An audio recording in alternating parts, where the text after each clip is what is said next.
Hello, monsters, and welcome to the Horror Files. I am your host, Live Dana, and on this podcast, I dive into a particular horror movie each episode, providing insights and reviews, as well as the latest in horror movie news.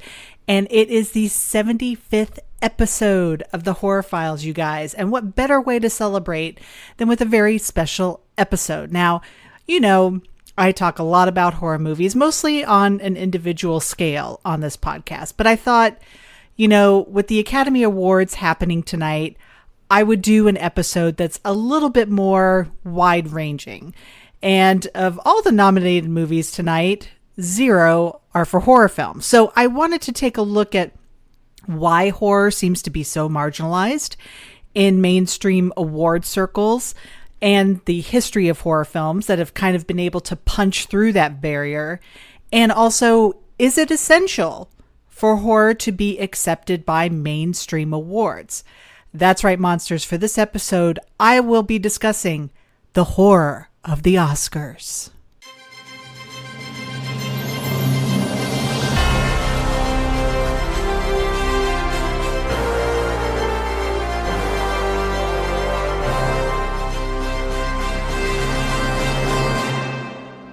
And now, your host for the 64th Academy Awards presentation, Mr. Billy Crystal.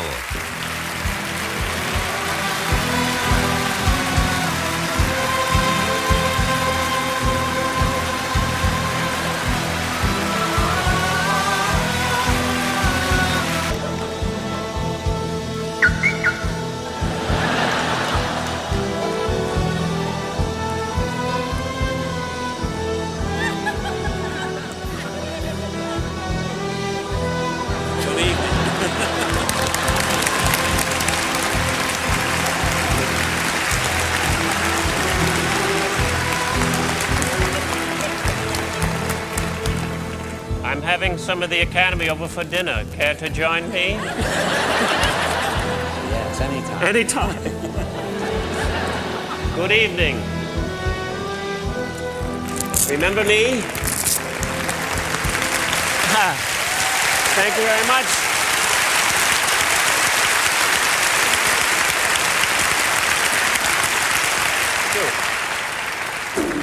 I look like the goalie from the SAG hockey team.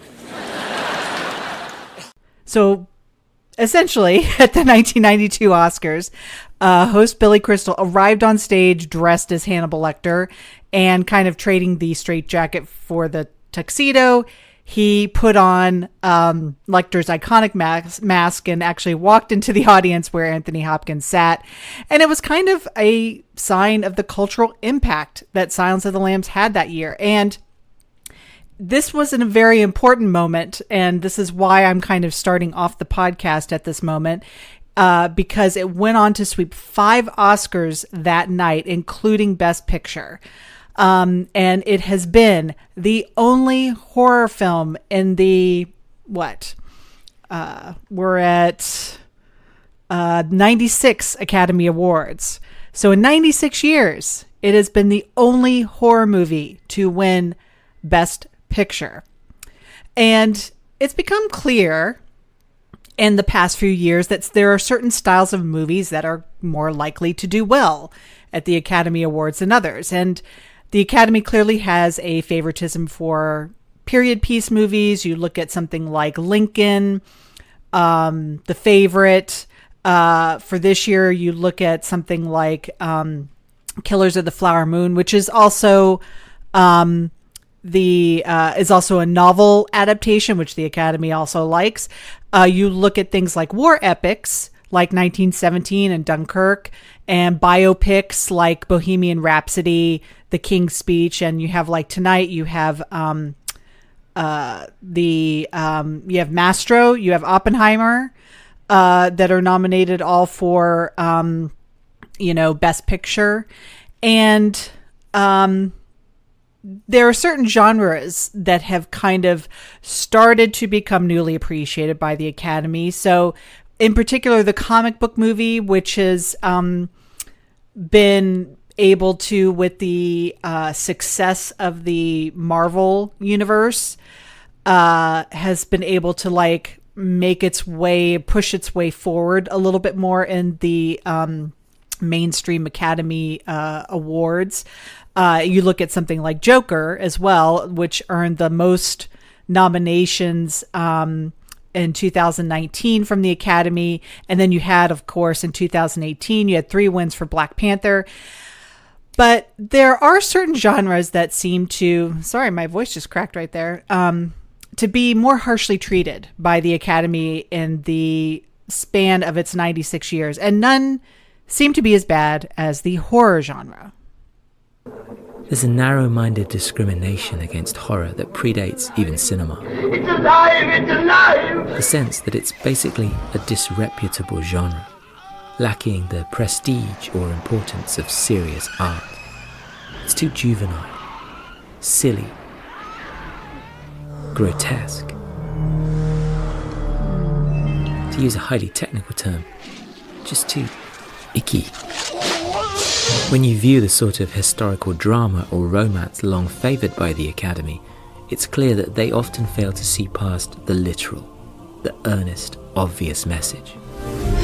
So much in horror, its visions of the uncanny or fantastical, lies beyond that, in the realm of dreams or nightmares.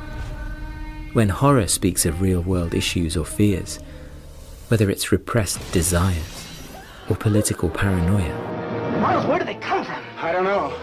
mindless consumerism, or the fragility of the human body, it's often through allegory or sublimation, through concepts, entities or monsters that stand in for disease, disaster and death. The Academy Awards largely reject such abstraction. I've always known I would marry rich. Why should I be ashamed of that?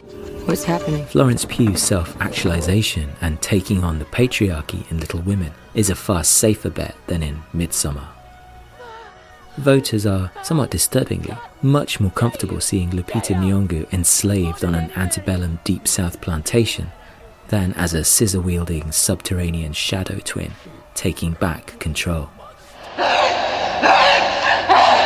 There's a disturbing subtext here that anything genuinely visceral or subversive, and especially anything showing female power fully unleashed, is clearly too much for the Oscars to handle. As a result, and the devil aside, supernatural or traditional creature features rarely get a look in. Awards-honoured breakthroughs tend to be more rooted in psychological or realistic scares. It's the throwback equivalent of that dreaded recent phrase, elevated horror. A snobbish relabeling of supposedly refined and acceptable genre films that entirely misses the point of how deep horror can get under your skin. Or simply, the skill involved in scaring the living daylights out of you. The winner is Out of Africa. Driving Miss Daisy. Crash. Rainbow. The Academy's dubious track record often calls into question its entire awards credibility. But that's still no excuse for the long-established bellwether of industry acceptance and endorsement to exclude so many worthy genres. Horror, most of all. Recent concerted efforts at a more diverse votership has appeared to champion films that previously might not win big. Arguably Get Out would never have gotten its due in earlier times. But lasting change needs constant pressure. Otherwise, like the indestructible bogeyman in the genre it so regularly undervalues, the Academy still might bring more predictable, reactionary winners back from the dead. Long live the new Fletch. Now, horror has always struggled to kind of leave an impression on the biggest stage of them all because it's routinely rated lower than other genres. But despite the public's unwavering love and adoration for this genre, which has contributed to its current financial success, horror has always had kind of a lurid and honest presence that has caused the Academy to kind of veer away from such strong, unaltered cinematic displays in a world that's supposed to be all gorgeous gowns and black ties and beautiful things. And in total, only 6 horror films in the 96 award ceremonies have been nominated for the coveted Best Picture award. And of course, like I said, only one, Silence of the Lambs, actually went on to win the award. So it has been 33 years since a horror film has won Best Picture. But it also took a long time for a horror film to land a nomination in the category, because the first was 1973's The Exorcist. And so for this episode, I'll be looking at the horror films that did win Oscars, as well as also asking the question, are the Oscars scared of horror? So I want to look first at horror's winners, and we'll start with 1931's Dr. Jekyll and Mr. Hyde, which won a Best Actor award for Frederick March. This is indeed a great honor. I noticed you as you came in, my dear. There, I said to myself, it's too pretty a girl to waste on such a companion. Oh, but you are pretty. And what a figure, my dear. What a figure. Glass of champagne. To you, my dear. To your beauty.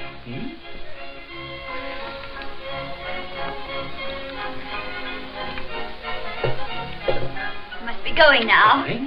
Where? Home. You call that home? That pigsty of yours in Babin's Court? Sty, is it? You come off that. Oh, I like you when your temper's up, my dear. How do you know where I live? I saw you on the street and followed you. Ah, my pretty, you deserve better than that. You ought to live in a place worthy of you. Buckingham Palace, I suppose. That's the spirit I like. Sit down, my dear. Sit down just for a moment, eh? You should have a place that would set off that fine body of yours, yellow hair and pale face. Clothes to match, too, my dear. Silk, eh? And a bracelet or two. Champagne to drink, eh? How'd you like that? And how am I to get it? How do you think you're going to get it, my bright little bird? I'm no gentleman, no. But I've money. Perhaps my looks don't please you. Well, you ain't no beauty. Quite right. I am no beauty. Perhaps you prefer a gentleman, eh? One of those fine-mannered, virtuous, and honorable gentlemen. One of those canting hypocrites who like your legs but talk about your garter. What are you talking about? Oh, my poor little innocent. It doesn't know what I'm talking about, eh? Well, it's afraid of me, isn't it? No. I ain't afraid of you. Aren't you? Good. Hey, you. Trying to steal my girl, are you, you dirty blighter? Come back, you. I'll fix you. Get out. Wench. Get out. I'll knock your blimmin' in. Get out of here, you. Now, it only took 5 years of the Academy Awards for a horror movie to win an award. And in 1932, Frederick March won Best Actor for his role as the title characters in Dr. Jekyll and Mr. Hyde. However, it was a joint win with Wallace Beery for The Champ. So the actors were only one vote apart in the ballot, and the rules at the time stated that if less than 4 votes separated the nominees, they would be joint winners. Additionally, the category only had 3 nominees. So this doesn't discredit the first horror movie win. It just simply highlights how competitive the Oscars have become with time. Dr. Jekyll and Mr. Hyde also picked up nominations for adapted screenplay. It was known then simply as adaptation and cinematography. However, Dr. Jekyll and Mr. Hyde was kind of an anomaly, and the early years of the Oscar saw horror fail to contend for the major awards. The genre wasn't absent from the ceremonies completely, though. 1935's Bride of Frankenstein picked up a nomination for sound recording, and the 1940 ceremony both saw The Invisible Man Returns and Dr. Cyclops nominated for special effects. And this set an early trend of horror receiving credit for its production rather than performances or writing. So obviously, I'm going through some of these horror winners and, starting with this one. Now, if I went through all the nominations, that would be quite a list. So I really wanted to take a look at the ones that were able to win. And there's a little bit of, it sounds weird. The list seems to be interpretive in nature. And I'm going to explain that because, you look at something like, some people classify Peter Jackson's, version of King Kong, which I believe it won for something. I think it was probably visual effects or, art direction. I can't remember, but technically I don't feel like, and a lot of people don't feel like, that classifies as a horror film. If you actually look it up, it says action adventure. Some of these say adventure, some of these say sci-fi. I'm going to get more into that a little bit later on. But I'm looking at ones that do have the word horror when you look up the film itself under the classification. So it could be horror comedy, it could be horror adventure, that sort of thing, but that it does have the word horror in it. So that's my classification. So now we look at the next winner, which is Phantom of the Opera for 1943 for Best Art Direction. There. You're not frightened now, are you? You know I'll not harm you, don't you? How could I harm you? I've always helped you, haven't I? Yes. Yes, what? Yes, you've always helped me. Of course I have. Bianca only knows. She wouldn't let you sing. She didn't know how much I love you. Now she knows. But it doesn't matter now. Nothing matters except you and me, Christine. Now you'll sing all you want. But only for me. You will, won't you, my darling? Of course. There's a piano in the opera foyer. Let's go there. You play that and I'll sing for you. But you don't understand. We can't go back there. Ever. It was I who made the chandelier fall. I, for you, Christine. But I warned them. I told them there'd be death and destruction if they didn't let you sing. Now, Phantom of the Opera is a romantic horror film that was based on the Gaston Leroux novel and a remake of the 1925 version that was directed by Arthur Lubin. And it was nominated for 4 Academy Awards, the only Universal monster film that was nominated, including music scoring of a musical picture by Edward Ward and sound recording by Bernard B. Brown. The movie won 2 awards for art direction and color by John B. Goodman, Alexander Goltzlin, Russell A. Gaussman, and Ira S. Webb, and cinematography color by Hal Moore and W. Howard Green. And of course, Nelson Eddy, Susanna Foster, and Claude Rains starred in the film. So now we move on to The Picture of Dorian Gray from 1945, which won for Best Cinematography. I must congratulate you, Basil. Look at yourself, Mr. Gray.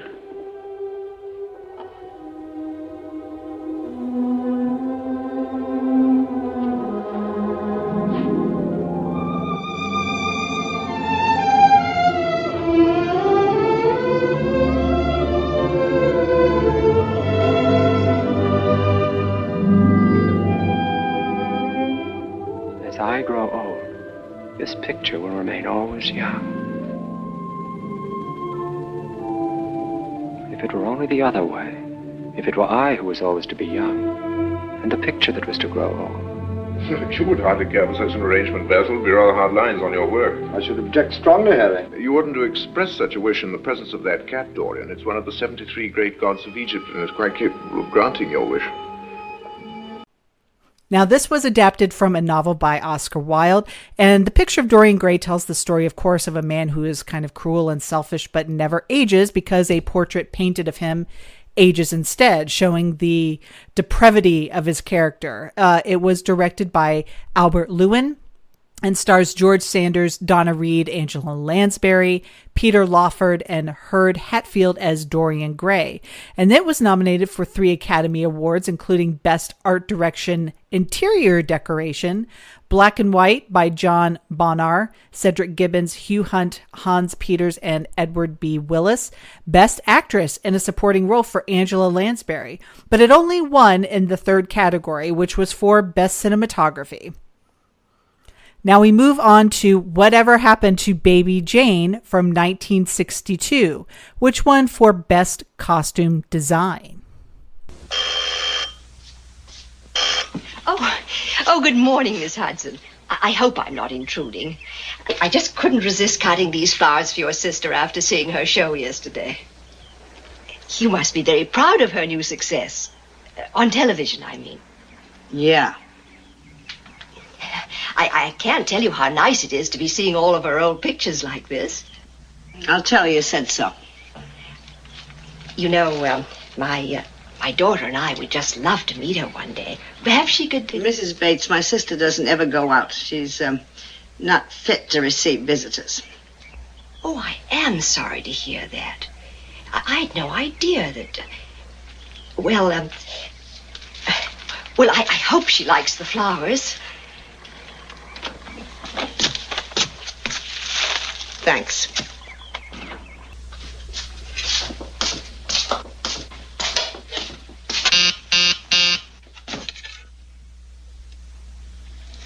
You miserable.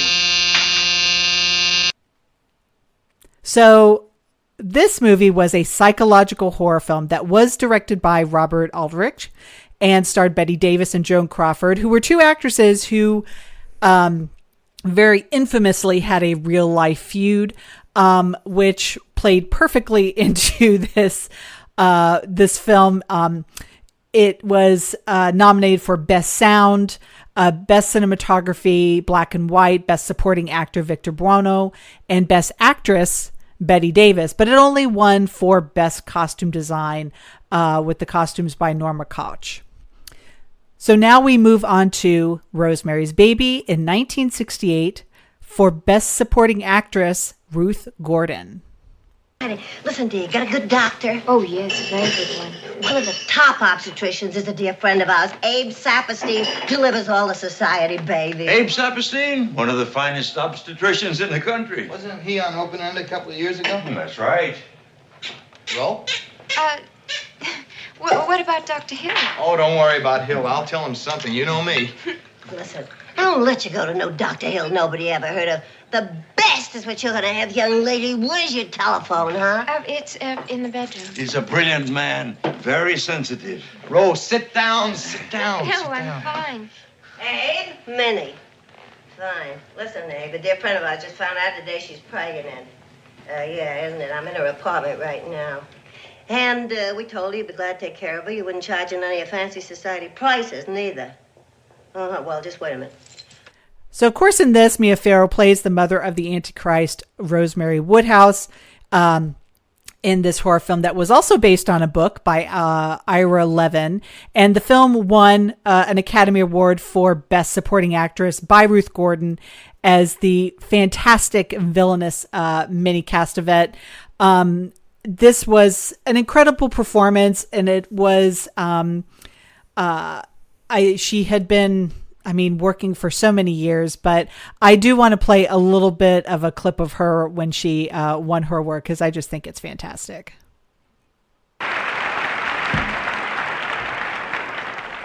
I can't tell you how encouraging a thing like this is.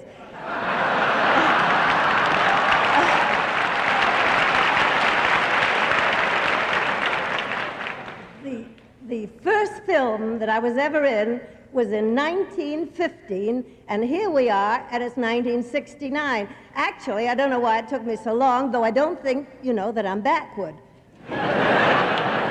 Anyway, thank you, Bill, thank you, Bob, thank you, Roman, and thank you, Mia, and thank all of you who voted for me, and all of you who didn't, please excuse me.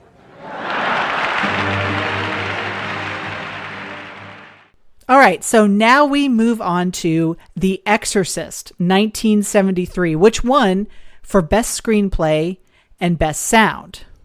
Blood of the new and everlasting covenant, the mystery of faith. What an excellent day for an exorcism. You'd like that? Intensely. But wouldn't that drive you out of Reagan? It would bring us together. You and Reagan? You and us.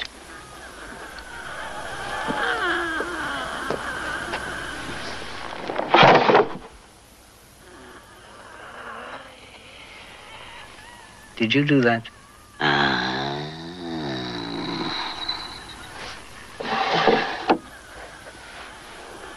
Do it again. In time. No, now. In time. Mirabile dictu, don't you agree? You speak Latin. Ego te absolvo. Quod nomen mihi est? Bonjour. Quod nomen mihi est?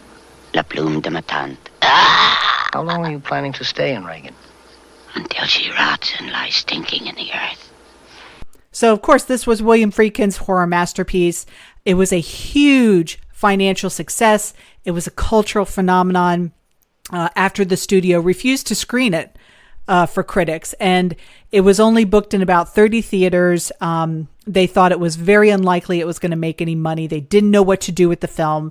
And not only was it Warner Brothers' highest grossing film of all time for a really long time, but since success also changes things, it was nominated for 10 Academy Awards, including Best Picture, Best Director, Best Actress, Best Supporting Actor, Best Supporting Actress, Best Art Direction, Best Cinematography, Best Film Editing, and Best Sound. But it only took home 2.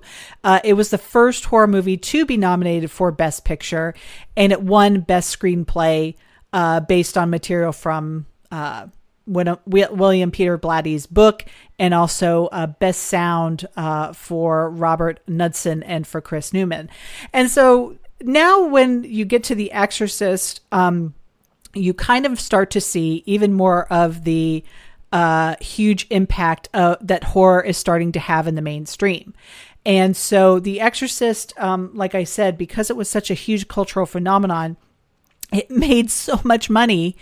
It's almost, it becomes this sort of situation where in a lot of cases, the Academy it almost forces their hand to kind of look at something like this and to acknowledge this on a mainstream level because, everybody and their mother went to see The Exorcist. And so when you exclude, something like that from a significant awards ceremony like the Oscars, people will not be happy because it's sort of like, well, wait a minute, everybody saw this. It made millions and millions of dollars. It was like it dominated our culture that year. And so they did get a lot of nominations, but unfortunately only 2 of those. So for now, we move on to Jaws from 1975, which won Best Film Editing, Best Original Score, and Best Sound. Great white, Larry. A big one. And any shark expert in the world will tell you it's a killer. It's a man-eater. Look, the situation is that apparently a great white shark has staked a claim in the waters off Amity Island.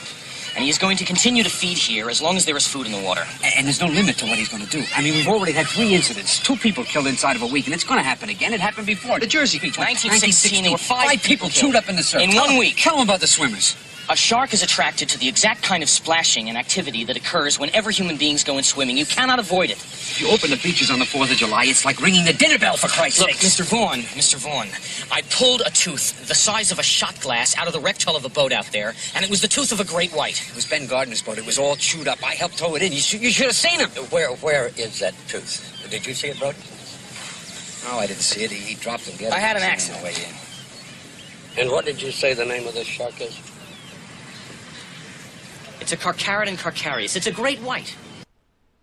So Jaws was Steven Spielberg's breakthrough film, and he had directed his feature film debut a year before, but Jaws really changed everything. And the film, of course, which starred Roy Schneider and Robert Shaw and Richard Dreyfuss, Won 3 Academy Awards for Best Film Editing by Verna Fields, Best Original Dramatic Score by John Williams, which is, of course, one of the most iconic scores in film history, and Best Sound by Robert Hoyt, Roger Heeman, Earl Mattery, and John Carter. So again, you have Jaws, which is another big blockbuster film, made a lot of money, was, part of the cultural zeitgeist in that year. And so once again, you have the Academy sort of taking notice of these horror films that are starting to bring in lots of money and, breaking box office records and just having people flocking to the theaters to go and see them. And so this is really when kind of the shift towards, more horror films or more horror adjacent films, starting to kind of slowly poke their way through. And I say horror adjacent. There are some people who don't consider Jaws a horror film. There are going to be other films on this that maybe people don't consider as strictly horror. And I feel like, for the most part, I can see where that argument lies. Because, you look at something like Halloween, which, was also a huge cultural moment. You look at something like Scream, which was an enormous box office hit, or the Blair Witch Project, these films that are made significant cultural impacts, also made significant money at the box office. And, not so much Halloween, but the original, but, Blair Witch, Paranormal Activity, those kinds of ones, not being recognized at all, by the Academy. So it's almost like these ones that are kind of look, it's a little bit of this and a little bit of that, kind of sneaking their way in, and being the Academy's sort of okay, we'll let you in a little bit, because you're not, Friday the 13th, with Jason slashing his way through the screen, I don't know. Can you see a day where Friday the 13th film gets, we get another film, but can you see the day when a Friday the 13th film is nominated for an Oscar? It seems so kind of implausible, in some ways, because, we'll kind of get more into that a little bit later. But let's continue on, because in 1976, we had The Omen, which won for Best Original Score. Oh, Mrs. Baylock. Yes, Mom? I'm sorry, but we're a little bit confused. Oh, why is that? Well, we don't know how you got here. The agency. The agency? Well, yes, they read in the paper about your first nanny, so they sent you another. Well, that's it. Well, I'll call to confirm that. Here are my references. Well, thank you very much. Well, if I could see your boy now. Yes, of course. Thank you.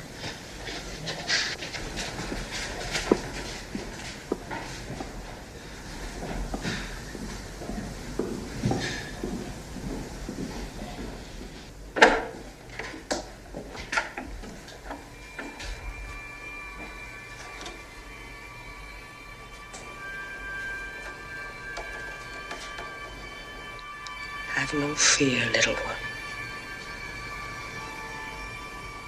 I am here to protect thee.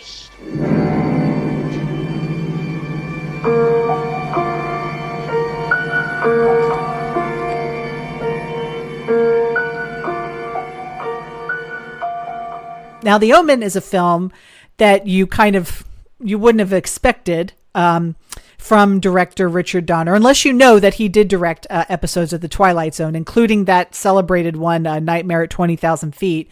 And it was nominated for 2 Oscars, Best Original Score and Best Song, Ave Satani by composer Jerry Goldsmith. And Goldsmith's score won, but Ave Satani did not. And it was the only Academy Award that Goldsmith won his entire career. And again, you're going to see a pattern here with the horror films that did win. And a lot of them, not so much there are some for acting, but most of them you're going to find are going to be for sound, for makeup, for visual effects, costumes, that sort of thing. The more technical elements. So we have next, speaking of technical elements, An American Werewolf in London from 1981, winner for Best Makeup. Can I have a piece of toast? Get the fuck out of here, Jack. Thanks a lot. No, I can't take this. Am I asleep now, awake, or what? I realize I don't look so hot, David. But I thought you'd be glad to see me. David, you're hurting my feelings. Hurting your feelings? Has it occurred to you that it might be unsettling to see you rise from the grave to visit me? Sorry to be upsetting you, David, but I had to come. Aren't you supposed to be buried someplace in New York? Yeah. Your parents came to my funeral. I was surprised at how many people came. Now, why should you be surprised? You were a very well-liked person. Yeah, I was, wasn't I? Well, I liked you. Debbie Klein cried a lot. Am I asleep now or what? So you know what she does? She's so grief-stricken. She runs to find solace in Mark Levine's bed. Mark Levine? An asshole. Life mocks me even in death. So American Werewolf in London was nominated for Best Makeup at the 54th Annual Academy Awards, and the makeup effects were by legend Rick Baker, and he won this was the first time that they had a category for Best Makeup, and Baker won it. He's won the Academy Award for Best Makeup 7 times out of 11 nominations, which is a record for both wins and nominations. While he was actually making artificial body parts in his home as a teenager, his first professional work was as an assistant for another makeup legend, which of course was Dick Smith on William Friedkin's film, The Exorcist. So kind of nice here, but I love Rick Baker. I mean, the effects in that were groundbreaking and just phenomenal. And so, a clear Best Makeup winner. And now next we have Aliens from 1986, which won for Best Sound Effects, Editing, and Best Visual Effects.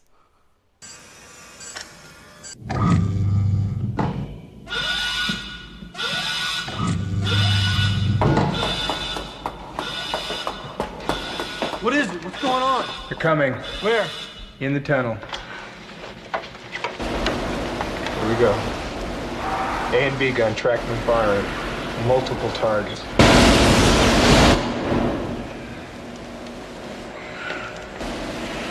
Those ammo counters go. B gun's down 50%. Man, it's a shooting gallery down there. 60 rounds left on B. 40. 20. 10. B guns dry. 20 on A. 10. 5. That's it. Jesus, they're wall to wall in there. They're at the pressure door.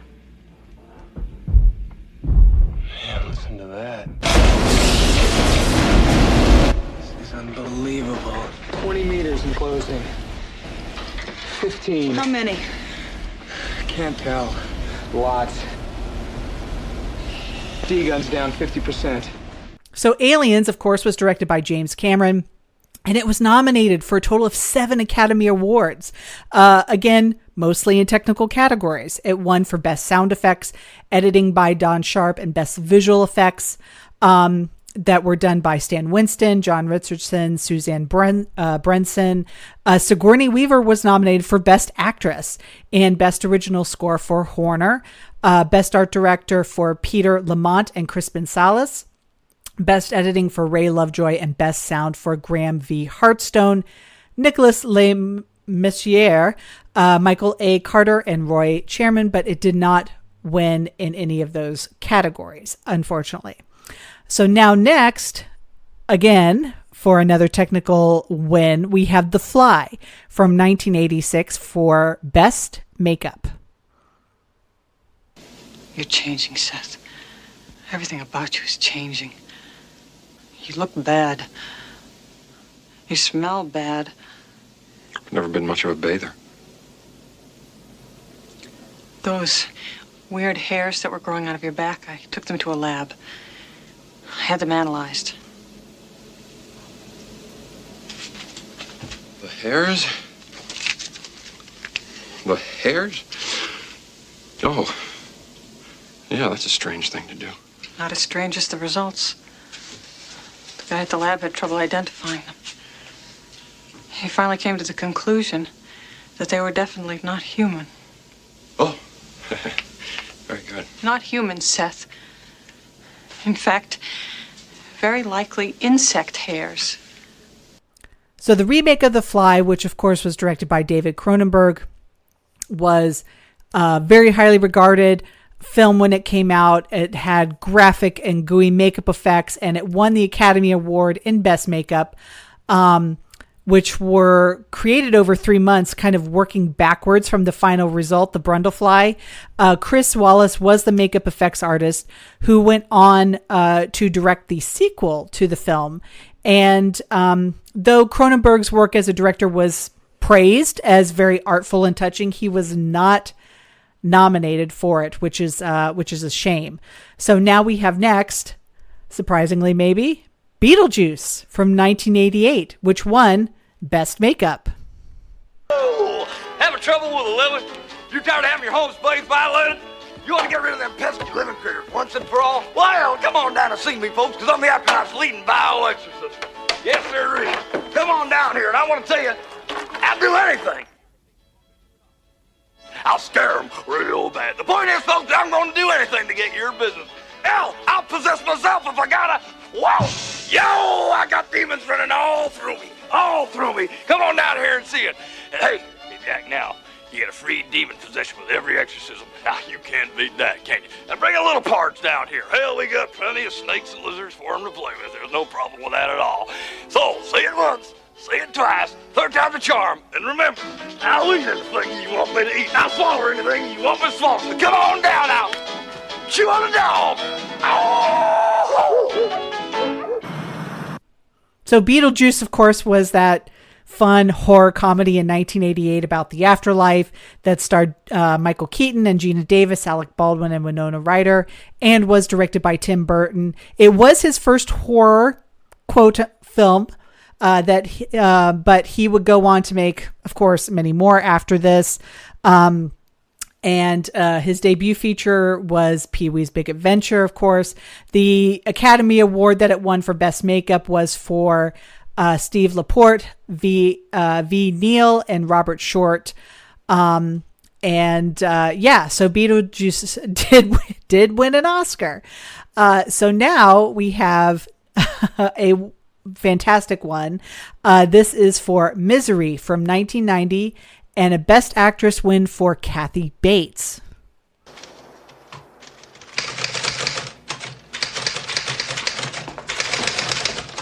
I'm sorry, Paul. This is all wrong. What? You'll have to do it over again. It's not worthy of you. Throw it all out. Except for that part of naming the gravedigger after me. You can leave that in. I really value your criticism. But maybe we're being a little hasty here. Paul, what you've written just isn't fair. Not fair. That's right.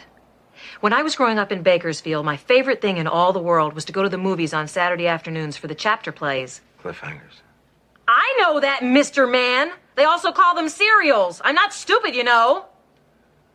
Now, Misery is the only Stephen King adaptation to win an Academy Award, and it won, of course, for the terrifying performance of Miss Kathy Bates as Annie Wilkes, the number one fan of writer Paul Sheldon, who is played by James Caan.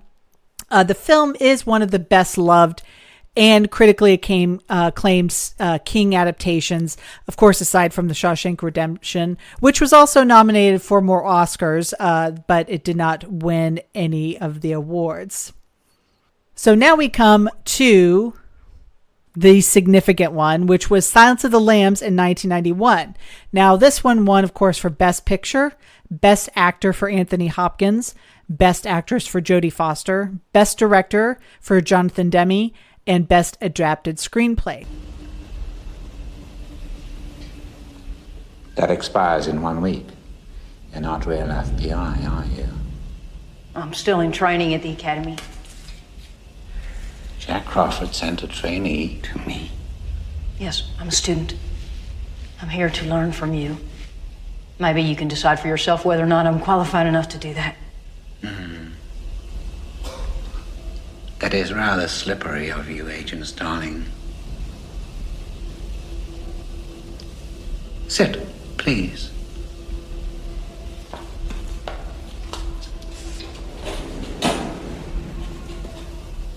Now then, tell me, what did Miggs say to you? Multiple Miggs in the next cell. He hissed at you. What did he say?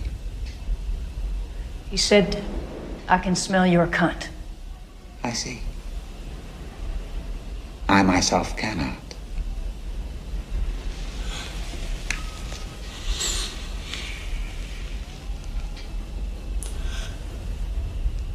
You use Evian skin cream. And sometimes you wear lead at home. But not today. So, Jonathan Demme adapted the novel. The Silence of the Lambs was adapted from the novel by Thomas Harris, and it is one of the horror films that were nominated for and won the most Academy Awards in history. It won the Big Five awards, that's sort of the turkey, as it is if you haven't, or the hat trick. You know, it's if you get those ones, that's a big sweep. So of course it won Best Picture, and Best Director, Best Actor, Best Actress, and Best Adapted Screenplay. It was nominated but did not win Best Film Editing or Best Sound. So next we have kind of an unusual one, and I think one that people may not realize did win an Oscar, was Death Becomes Her from 1992 for Best Visual Effects. I just want you to know one thing, Hal. You brought this on yourself. Madeline! Oh my God! What have you done? What have I done? Defended myself, that's what. You plotter, co-conspirator. She's dead! She is. These are the moments that make life worth living. My God, Madeline, that was horrible. It was brutal. It was stupid. The police, Madeline, the police. Oh, what are they gonna do? Put me in the gas chamber? Big But deal. what about life in prison? You know what that means to a person in your condition? Oh, you're so negative. Can't you for once just let me enjoy the moment? What about the neighbors? You don't think they heard that gunshot? Neighbors? In 12 years in Los Angeles, have you ever seen a neighbor? Oh, I gotta think. One of us has to stay rational. I am completely rational, Ernest. Now, Death Becomes Her is, of course, this very satirical horror comedy with Meryl Streep and Goldie Hawn and Bruce Willis. And, of course, the characters, Madeline and Helen, drink a potion that claims to keep them young forever, but the catch is that they're dead. And so basically throughout this film, these women need repairing after they do so much damage to each other's bodies. And of course, that's where the amazing visual effects come in. The film was not well received by critics, but it was a box office hit. And one thing that did it that the critics did agree about was the special effects, which won the Academy Award for that year. And those were done by Ken Ralston, Doug Chiang, Douglas Smythe, and Tom Woodruff Jr. of Industrial Light and Magic. So now we move on to Bram Stoker's Dracula from 1992, which won for Best Costume Design and Best Makeup. We'll need your strength in the dark days ahead. Mina? Doctor, Yeah? how did Lucy die?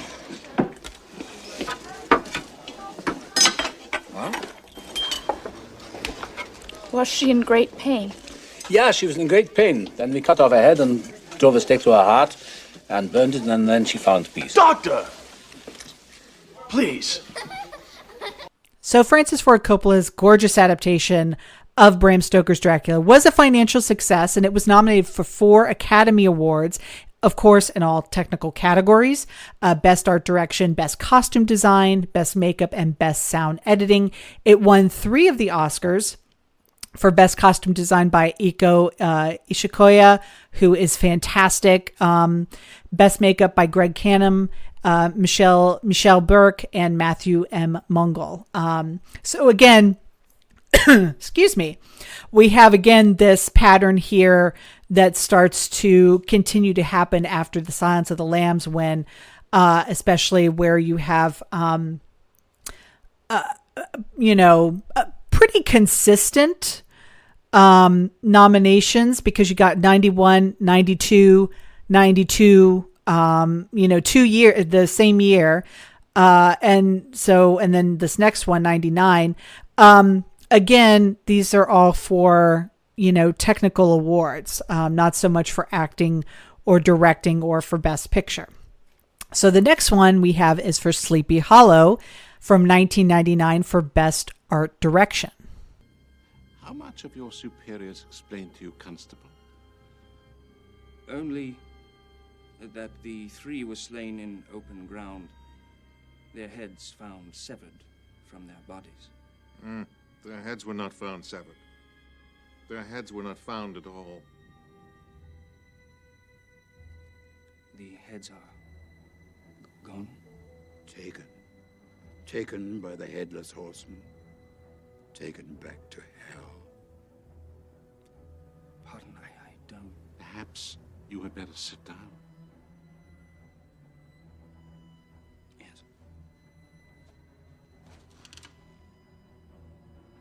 The Horseman was a Hessian mercenary, sent to these shores by German princes to keep Americans under the yoke of England.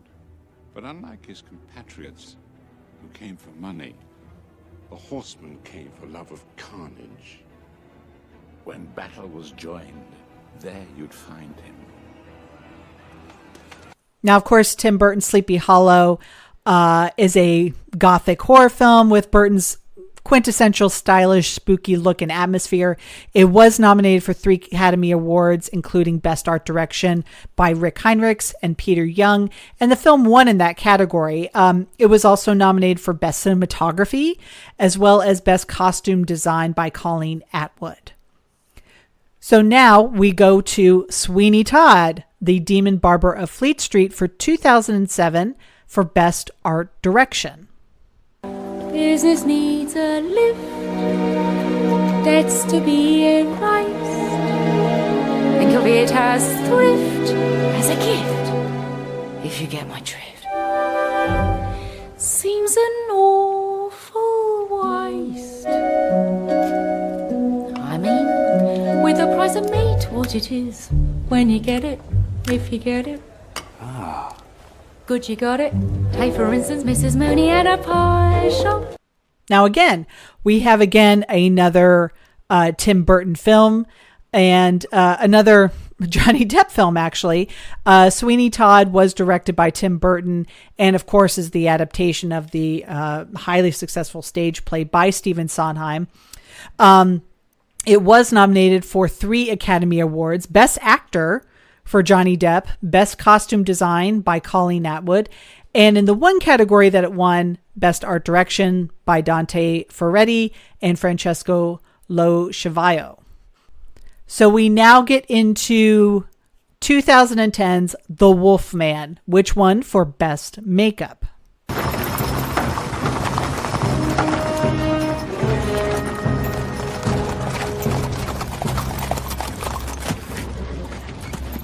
Hello, Doctor.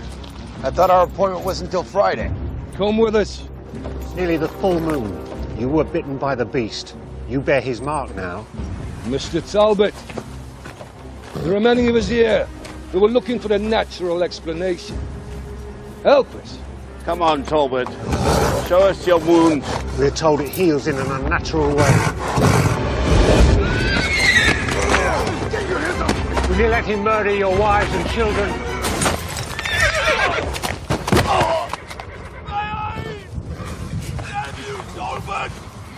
Sorry, Colonel. I meant to shoot you.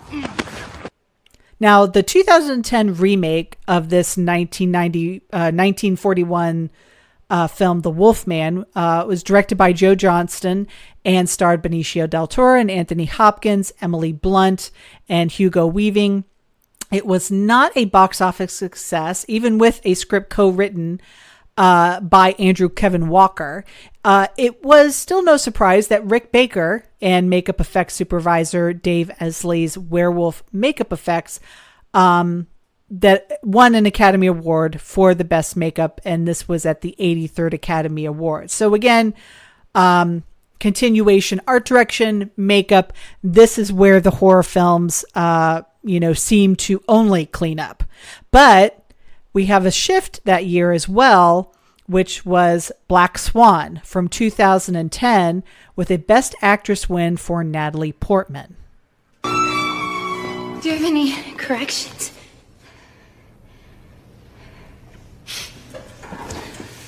Lily told me that she saw you crying. That you were very upset and that I should take it easy on you. I didn't tell her that. Maybe you need a little break, like a day or two. Thomas. Or maybe a month. What do you think? She shouldn't have said anything. No, you shouldn't be whining in the first place. I didn't. You could be brilliant, but you're a coward. Sorry.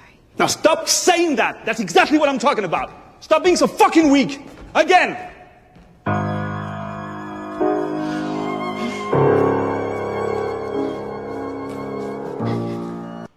Now, of course, Black Swan was directed by Darren Aronofsky and starred Natalie Portman, Vincent Cassel, Mila Kunis, Barbara Hershey, and Winona Ryder. It was critically acclaimed. It was nominated for 5 Academy Awards, including Best Picture, Best Director, Best Actress, Best Cinematography, and Best Film Editing. Only Natalie Portman won for Best Actress. And, of course, it's considered a psychological horror film. Now, do people consider this a horror film? Well, I mean, I guess, again, it's how you kind of interpret it. But I feel it is a horror film. It is psychological horror. It is body horror. But that was very much a, I think was kind of a favorite going into those particular awards. But again, it only won for Best Actress. Now we get to 2017 and Get Out, which won for Best Original Screenplay. Gordon and Emily, this is Chris. Chris, this is Gordon and Emily Green. Chris, nice to meet you. Nice to meet you, Chris. Nice to meet you indeed. Oh, that's quite a grip. Thank you. You too, man. You ever play golf? Once. A few years ago. I wasn't very good. Gordon was a professional golfer for years. Oh, you kidding? Well, I can't quite swing the hips like I used to, though. But I do know Tiger. Oh, that's great. Super. Gordon loves Tiger. Oh, the best I've ever seen, ever. Hands down. So, Chris, let's see your form. This is Nielsen and Elisa. Hey, how you doing? So, how handsome is he? Are you handsome? Okay. Oh. Not bad. Hey, Nielsen. So, is it true? Is it better? Wow. Fairer skin has been in favor for the past, couple of hundreds of years. But now the pendulum is swung back. Black is in fashion. Now, Jordan Peele's Get Out was considered a real breakthrough for horror films, especially for horror films directed by Black directors. It was nominated for 4 Academy Awards, including Best Picture, Best Director, Best Original Screenplay, and Best Actor for Daniel Kaluuya. According to some newer Academy members, they met resistance from longtime Academy members who did not consider it award-worthy. And it was kind of an example of a horror film being considered a nice little moneymaker without deeper meaning. But time and the audience and critical reaction have kind of proved them wrong about that. It won for Best Original Screenplay. And it's the last film to win an Academy Award. 2017. So, saying that, we're now going to get into a little bit more of the history of horror at the Oscars. Now, there have been some horror films, like I said, that did pick up Oscars, like Whatever Happened to Baby Jane, The Exorcist, and Get Out. But there's also been attempts to put those kinds of movies into categories outside the horror genre. And Adam Lowenstein, who is a film and media studies professor at University of Pittsburgh, says, quote, "I think there is a horror tax to be paid in almost all forms where art is being discussed. In order for horror to be recognized artistically, there's often an argument that it has to be trotted out. That goes something along the lines of, well, it's not just a horror film, it's something else. It's a way of erasing horror as a genre marker and saying, this is actually something else. It's more elevated. It's something worth your attention as a potential award nominee." And this is very interesting because when you look at the films that have won, you do see that.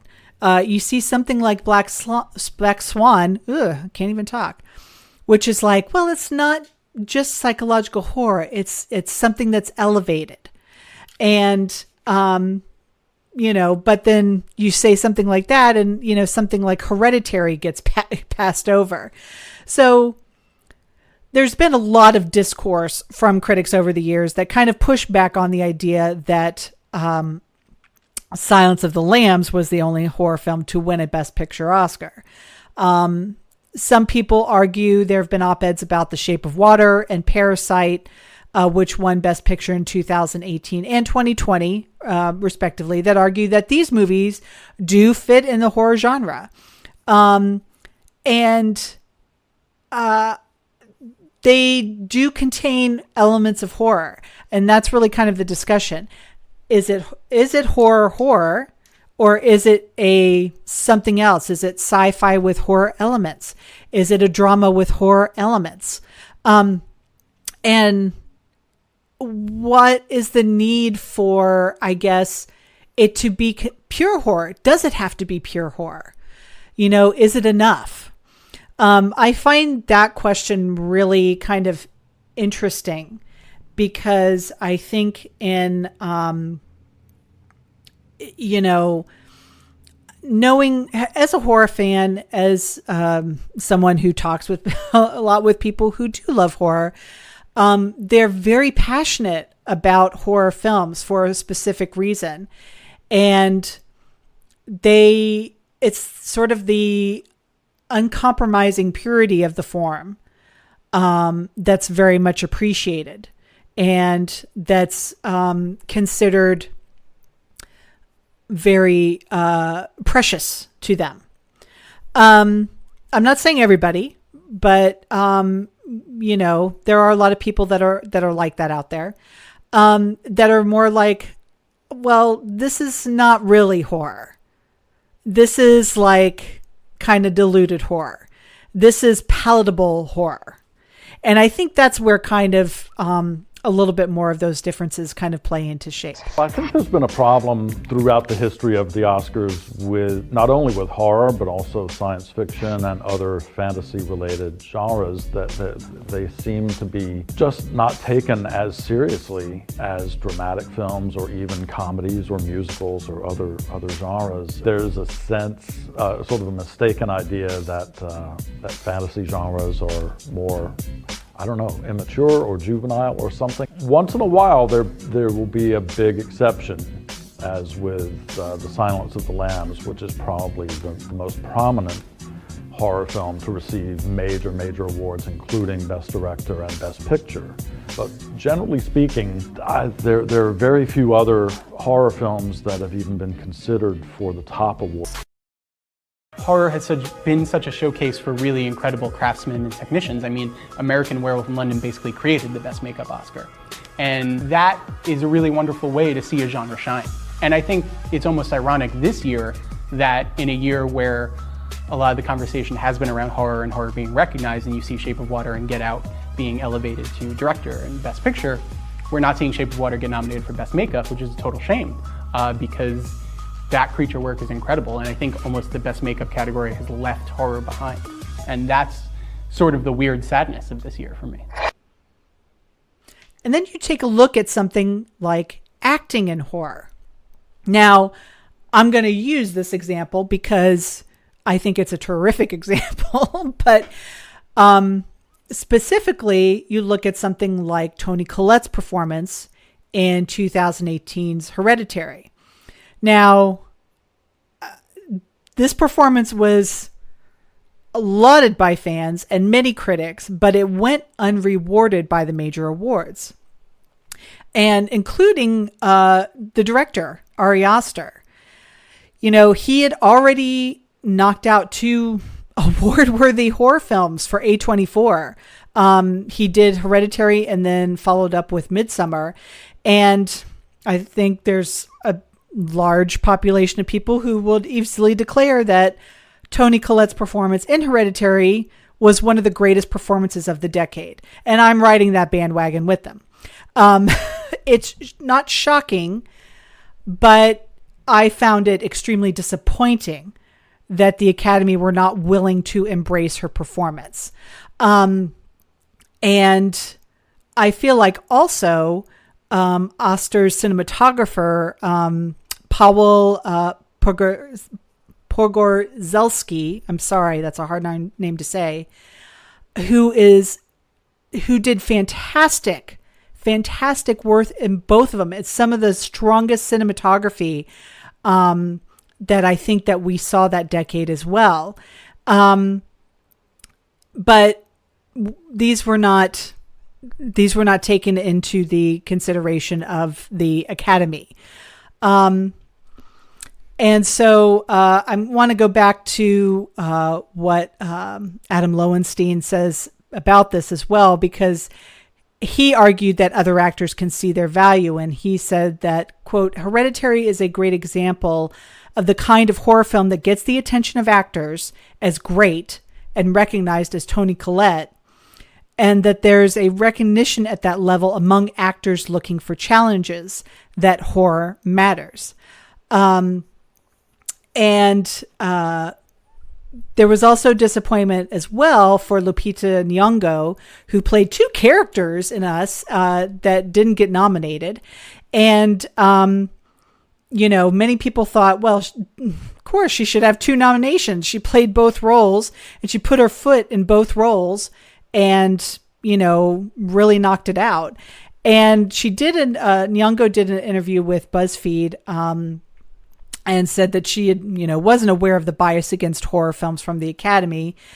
She said, at the end of the day, I think the value of award shows is to show innovation in cinema. So having a discrimination against a genre feels so silly, really. But horror movies are continuing to prove to be box office gold over the years. Of course, The Exorcist and The Blair Witch Project, A Quiet Place. I'm not saying Five Nights at Freddy's are, it's going to win Best Picture, but it was a huge hit. And So the prejudice against horror films in the Academy was pretty clear in the 50s and 60s, kind of due to their niche market and their narrative choices. And it hasn't really changed much. I mean, the only major film to kind of break into the nomination list at the Academy Awards really this past decade was, Get Out. And some considered it, well, yay, kind of another breath of fresh air for the horror community to see a film like this get recognition that it deserves. And, people were, I think, excited to see a horror film win for Best Original Screenplay. And it beat out Lady Bird and Three Billboards Outside of Ebbing, Missouri. And it also beat out Shape of Water, which won for Best Picture that year. Excuse me. But some questioned also that year whether Academy members awarded Get Out for the horror elements or due to the racism issues that are heavily highlighted in the film. I mean, after all, this was the year that saw Trump a year deep into his term and also kind of already drunk with power. You had the NFL players kneeling during the national anthem after Colin Patrick's protest on the sidelines.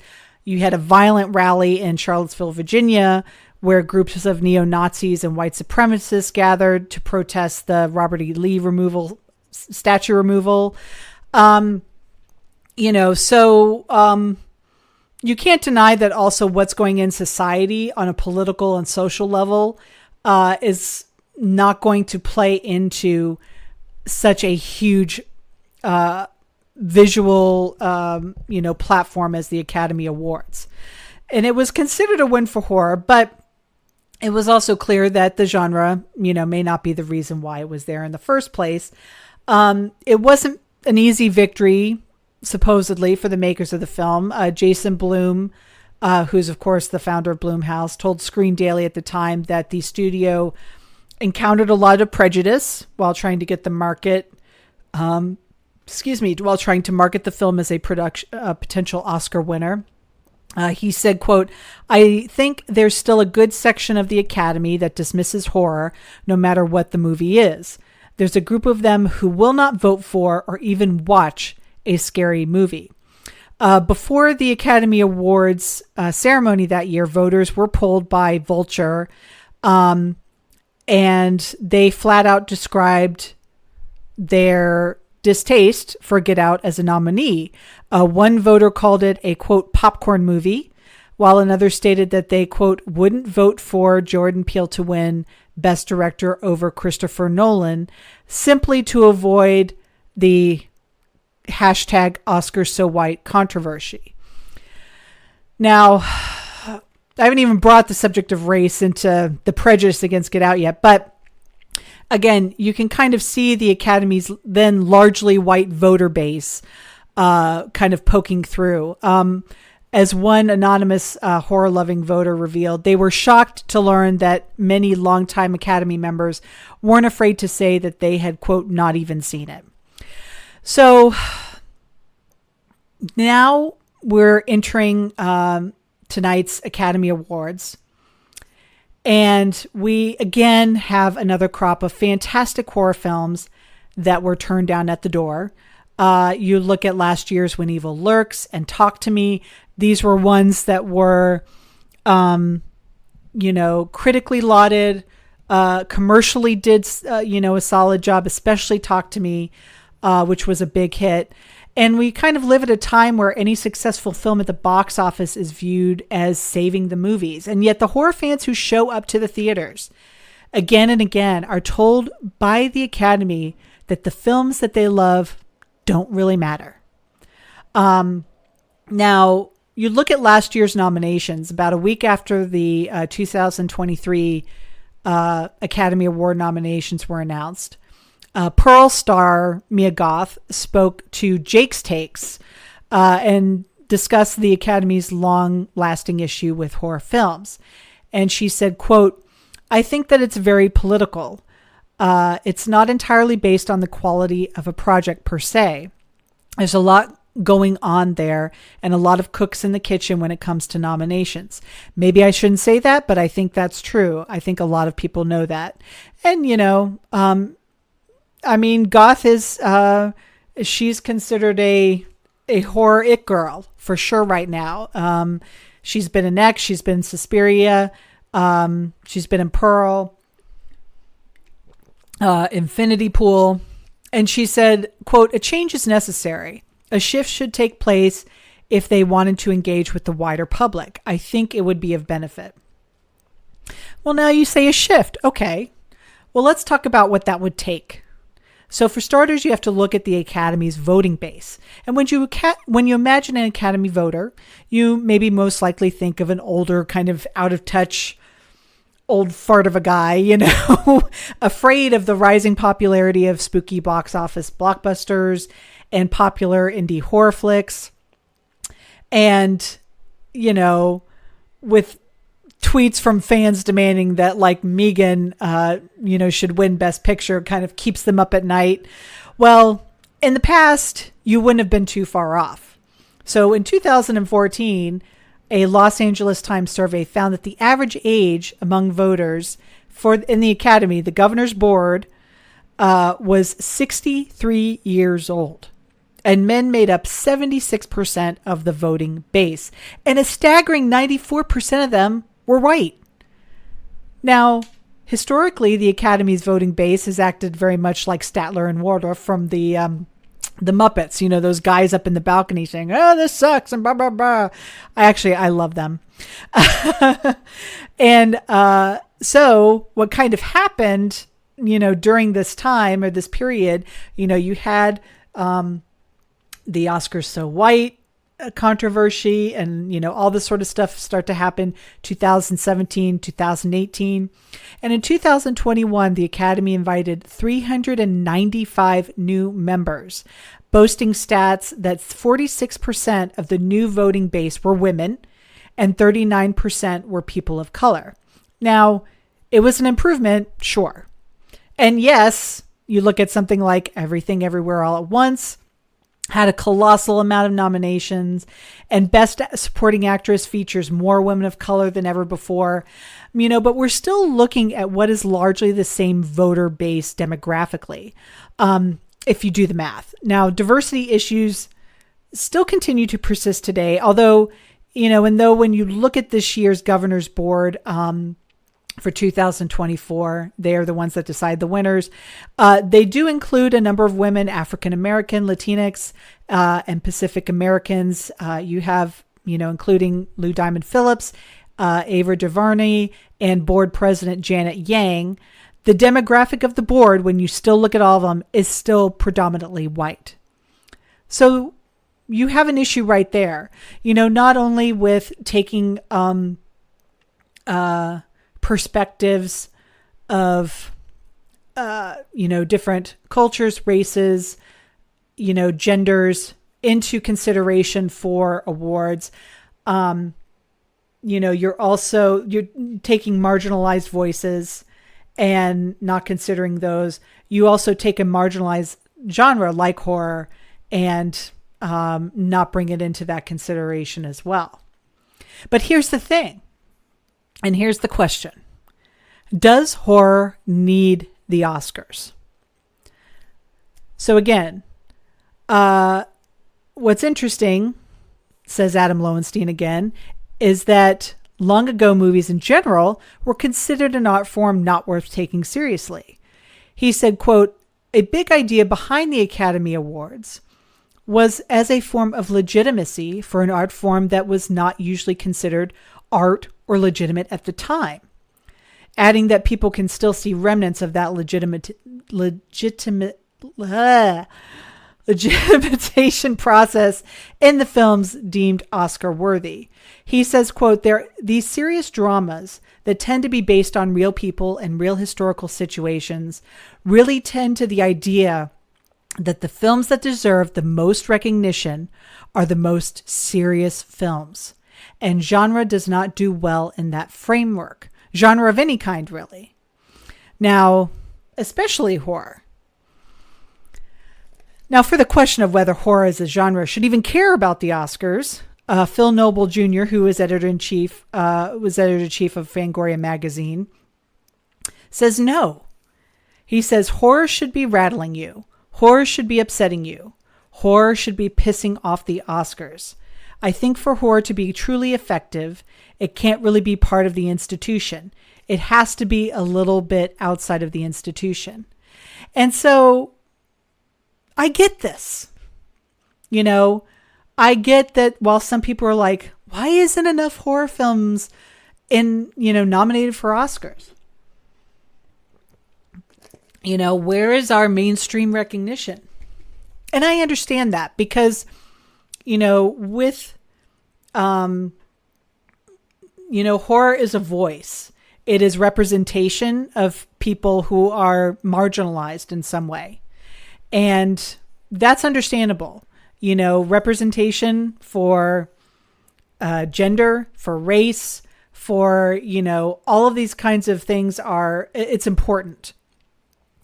But for me personally, I have to say, I've always thought of horror as the punk rock of the movie genre. It is the most raw. It can be the most gut punching. It can be beautiful. It can be crazy. It has no rules. And so I feel like that aesthetic, that feel to horror as sort of the punk rock of the movie community would get lost, tarnished, diluted along the way almost if it was like suddenly, it had a huge showing at the Academy Awards. But that's not to say that, we don't recognize, horror films and their accomplishments. You look at the Fangoria Chainsaw Awards, which were started in 1992.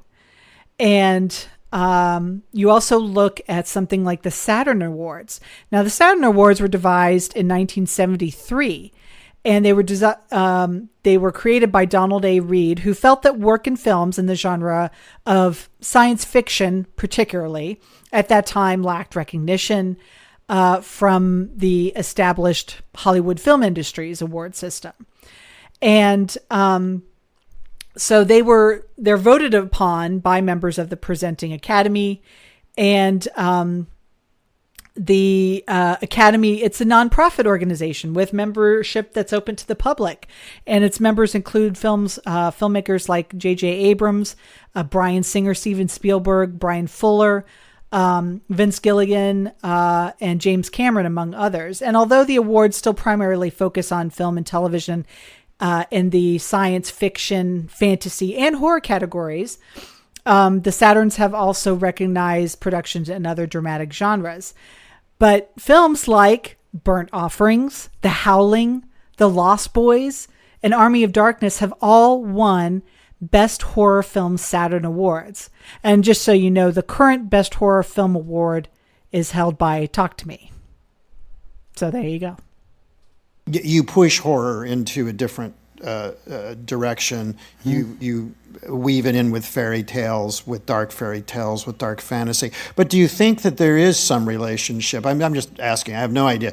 It's some relationship between the horror film and what you can do with it, almost like an experimental film, say. You can push the envelope of the medium a little further. Oh, and there's people. Look, the best horror filmmaker of all times probably is David Lynch. Yeah. And I think it's because his logic is the logic of dreams. Yeah. Now, I think that any genre has a breadth and a width that you need to accept and explore, and you land on the range. You're like a singer. You may admire somebody else's singing, but you know your range. You know what note you can reach, and you try to be really good in that range and stay comfortable and make it your own and enjoy it, not try to supplant it, And I think Lynch sings in a different range. Yeah. Completely, always, no matter what he touches. And I think that is his niche, that is his voice. And he makes every song unique. But I think that, of course, you can. Dreyer was doing it with Vampire. Yes.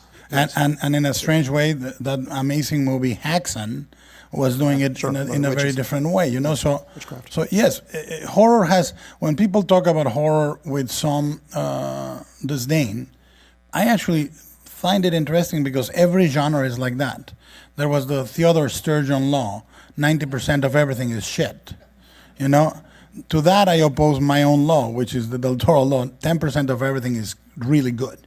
You know, cup is half full. I try to go to the 10%, but horror particularly gets this bad vibe. But in comedy, you can laugh, like or not, a fart comedy or Woody Allen, right? And they're the same genre, but the spectrum is in two different sides, and the latitude of horror often is ignored. And some of the most poignant political films of every, and you know them, you know the usual suspects, are in horror. Texas Chainsaw Massacre, Night of the Living Dead. These are true freaks. You know, these are truly contesting, films that are contesting the status quo and that everything's all right. You know, whereas many melodramas and comedies that pass for good are actually telling you everything's okay. fine. And you're going to come out of this okay. So they don't have that caustic element that horror has in its nature. Ultimately, horror is meant to be used to face our fears, whether it's enjoyed for the blood and the gore alone, or as part of a much more somber internal experience. And sometimes these stories have happy conclusions, sometimes not so much. However, what strikes a chord is the memory of experiencing intense sadness, trauma, terror, or thrills, and emerging transformed from such an experience. And it is this type of exploration of fear and our internal understanding of how the world works that makes us deal with each head on. Horror not only forces us to deal with such frightening details in our own existence, but it also allows the development of such films to show that process in real time. Horror was created to address such meanings, and those who fully understand the impact and the power of films such as the Oscars, I believe, should treat it with more respect. I'm not saying I want to be part of your club. I'm not saying that horror wants to be part of the mean girls, you know? But I feel that having a, you know, for some people, having that recognition on a bigger scale is important. But then there's also the argument, too, that horror doesn't need the Oscars. And I don't feel like it does. I think horror is, it touches the mainstream, obviously. It has a huge audience base. It has huge box office numbers. But it still manages to be subversive and underground and punk. And I think that's what I like about horror. And as far as the Oscars go, which I have not watched for several years now, I feel like they can take, you know, the chaff, the leftovers, and we'll take the good stuff. And so, yeah, I don't think that the horror community needs the Oscars. I think we're doing just fine without it. And I look forward to, you know, seeing movies that continue to prove people wrong, that horror can't be emotional or soulful or artful or intelligent. It contains all of those things and so much more. And yeah, so Oscars, we don't need you. So there's no Horror Files Corner for this week for this special episode. But I just want to say to you guys, thank you so much for 75 episodes and still going. I'd love to be able to do them, more and more, and I'm still working on stuff coming for the future, so I hope you will stick with me for that. That's it for this week, you guys. Thank you so much for listening. As always, you can find me on Letterboxd, Twitter, and Threads at Dead Alive Dana. And if you have any questions or suggestions for future episodes or movies for me that you want me to talk about, then you can email me at deadalivedana@gmail.com. And until next time, monsters, stay safe, and most importantly, stay spooky.